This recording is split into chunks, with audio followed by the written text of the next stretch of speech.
Prayer is the oldest, most universally used healing method on the face of the earth. I'm a recovering addict, alcoholic, and I would like to share my story. Sitting in Sally's garden, 2000, for a moment just to rest my head. I'm sitting in Sally's garden, 2000, for a moment just to rest my head. 'Cause when I look around me,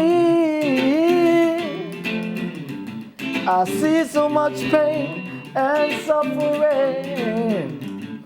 But this one particular moment when I really prayed for a choice to either the Father take me away or give me answers to life. And the Spirit told me to step into Sally's garden. And when I stepped into Sally's garden, it's like all my burdens was lifted. The Spirit came over me that said, hope has arrived. I've been clean for like a year, and I can honestly say, today I choose life. And through me choosing life, I've achieved serenity. Prayer is a very important part of my job as a physician. This is a prayer that I try to say every day to keep to have a positive attitude. So, oh God, refresh and gladden my spirit, purify my heart, illumine my powers. I lay all my affairs in thy hand. Thou art my guide and my refuge. I will no longer be sorrowful and grieved. I'll be a happy and joyful being. O God, I will no longer be full of anxiety, nor will I let trouble harass me. I will not dwell on the unpleasant things of life. O God, thou art more friend to me than I am to myself. I dedicate myself to thee, O Lord. Prayer is not about convincing God to do something that God would not otherwise do. What then is it? I want to suggest that its purposes are twofold primarily. The first is that it creates a relationship of trust, a knowledge or a persuasion, as Calvin said, that God is present, that allows us to discern what we can do, how we can move forward the best for the healing of ourselves and of all people around us. And so it's about establishing a relationship of love and trust with the divine. And secondly, prayer forges community. It creates links with other people and indeed with all of creation, past, present, and future.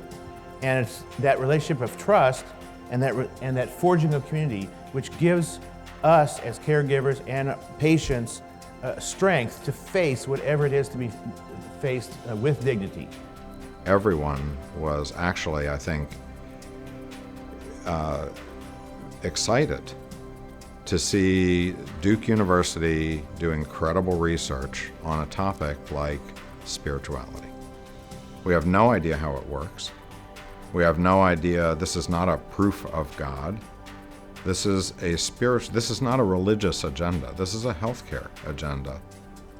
And the degree to which the presence of faith, the confidence of a patient, the trust, the companionship, which of these are the key elements that might actually benefit how a patient with heart disease does with a stenting procedure.